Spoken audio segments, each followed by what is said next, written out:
आज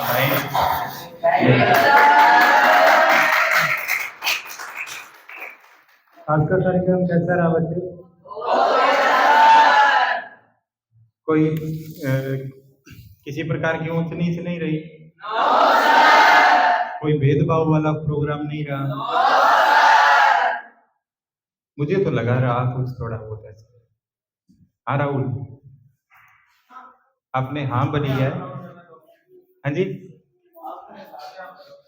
ऐसे नहीं बननी, कुछ रहा बच्चे ऐसा? कोई ऐप के बारे में कोई ऐसा कुछ रहा? सुना है सभी बच्चों ने अच्छा परफॉर्म किया है और करना भी चाहिए, और अगर इसी प्रकार की कोई ऊंच नीच है तो वो गलत है। सभी बराबर हैं, संस्कृति का मर्यादा का ध्यान में रखते हुए सारे जो प्रोग्राम हैं वो आज के दिन होने चाहिए, और उम्मीद करूंगा ऐसे ही हुए हैं। तो बेटा, गणतंत्र दिवस क्यों मनाते हैं इसके बारे में दो चार लाइनें मैं, मेरे साथी बैठे हैं उन्होंने भी कुछ बताया होगा आपको। गणतंत्र दिवस क्यों मनाया जाता है? गणतंत्र लोगों का जो समूह होता है उसके ऊपर एक विधि और एक ऐसा विधान हो जिसका सभी लोग जो है वो फॉलो करें। हमारा आजादी के बाद का जो टूटा फूटा खंडित राष्ट्र था, बिखरा हुआ देश था, छोटे छोटे टुकड़ों में बटा हुआ एक अनगिनत टुकड़ों में खंडित राष्ट्र था। उस अनगिनत टुकड़ों को एक करना, उस राष्ट्र को एक करना, और उन सभी जो भी बाहरी या आंतरिक जो गलत गतिविधियों की ताकतें थी उनके विचारों को दूर करके उन सभी खंडों को एक झंडे तले लेके आना आज का जो दिन है उसके लिए प्रमुख माना जाता है। संविधान, सह का मतलब साथ होता है बेटा, विधान का मतलब नियम और कानून होते हैं। एक परिवार, कृष्ण सर शायद ऐसा ही कुछ बता रहे थे, एक परिवार की मर्यादा होती है, उस परिवार के विधि विधान होते हैं जिनका हमें उस समाज में रहते हुए अपने परिवार के विधि विधान जो है उनका हमें पालन करना होता है। इसी प्रकार इस देश में रहते हुए इस देश की विधानता द्वारा जो भी उस प्रारूप समिति ने, उस संविधान सभा समिति ने राष्ट्र को एक करके जो भी विधि विधान बनाए हैं उनका फॉलो करना आज के दिवस की सच्ची श्रद्धांजलि होती है। भारतीय संविधान आज के दिन लागू हुआ। ये चीजें छोटी छोटी हैं, हम छठी सातवीं क्लासों से पढ़ना सीख जाते हैं। ऐसा क्यों हुआ, किस लिए हुआ, ये चीजें भी हम पढ़ते रहते हैं।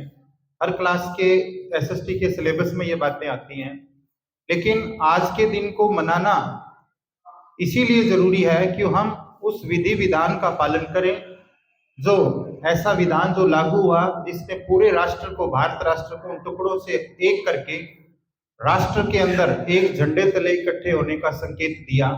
उस विधि विधान को पालन करने के लिए, उस विधि विधान के नियम लोगों तक पहुंचाने के लिए और उसको सच्ची श्रद्धांजलि देने के लिए 26 जनवरी का दिन मनाया जाता है। और एक मैंने ये भी बताया था आपको, लास्ट क्लास के अंदर बात हो रही थी कि 26 जनवरी का ये दिन क्यों चुना इसके लिए, क्योंकि एक हमारा पूर्ण स्वराज्य यानी पूर्ण स्वराज्य का जो प्रस्ताव था लाहौर के कांग्रेस अधिवेशन के अंदर पारित हुआ था, इसके अंदर 26 जनवरी 1930 को स्वतंत्रता दिवस, आजादी का दिन मनाने की घोषणा की गई थी। कारणवश वो चीजें आगे चलती गई, आजाद हुए 15 अगस्त 1947 को, लेकिन वो उन महापुरुषों की जुबान थी कि 26 जनवरी जो है हम स्वतंत्रता दिवस के रूप में मनाएंगे, लेकिन ऐसा हो नहीं पाया क्योंकि स्वतंत्रता दिवस तो जिस दिन हम स्वतंत्र हुए उसी दिन मनाना होता है। तो उन महापुरुषों की, उन क्रांतिकारियों की, उन बलिदानियों की बात को रखने के लिए जो ये शुभ कार्य था, देश के ऊपर एक विधि विधान लगाने का जो कार्य था, उसके लिए 26 जनवरी का दिन चुना गया, जिसको हम गणतंत्र दिवस के रूप में मनाते हैं।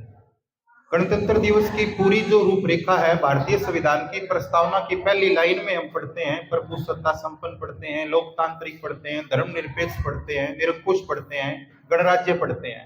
वो सारी जो पहली लाइन है पूरी संविधान की जो प्रस्तावना है आज के दिन की ओर पूरा संकेत करती है। तो हमें प्रण क्या लेना है? राष्ट्र का एक जिम्मेदार नागरिक होने के नाते देश के विधि विधान, राष्ट्रीय चिन्ह, राष्ट्रीय ध्वज, राष्ट्र का गौरव, इन सभी चीजों का सम्मान करना।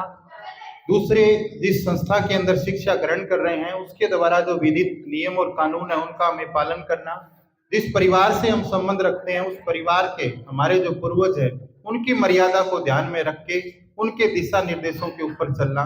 इन सभी क्रियाओं में अगर हम फॉलो करते हैं तो आज के गणतंत्र दिवस की सच्ची श्रद्धांजलि होगी। आप सभी को फिर से इस गणतंत्र दिवस की हार्दिक ढेर सारी शुभकामनाएं। जय भारत, जय हिंद।